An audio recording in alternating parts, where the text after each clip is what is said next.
बिस्मिल्लाहिर्रहमानिर्रहीम। अस्सलाम वालेकुम। आप देख रहे हैं यूट्यूब चैनल आम सी बातें।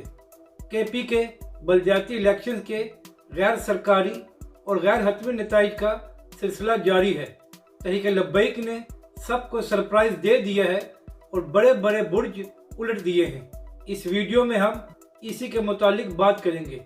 इस वक्त खैबर पख्तूनख्वा में तहरीक लब्बैक के कारकुन जश्न मना रहे हैं क्योंकि तहरीक लब्बैक के बहुत से उम्मीदवार जनरल कौंसिलर का इलेक्शन जीत चुके हैं। इसके अलावा एक खबर के मुताबिक तहरीक लब्बैक के नामजद 12 उम्मीदवार चेयरमैन की सीट भी जीत चुके हैं। तो ये तहरीक लब्बैक और उसके कारकुनों के लिए एक बड़ी खुशखबरी है और अल्लामा साद हुसैन रिजवी और डॉक्टर शफीक अमीनी साहब की मेहनत रंग ला रही है।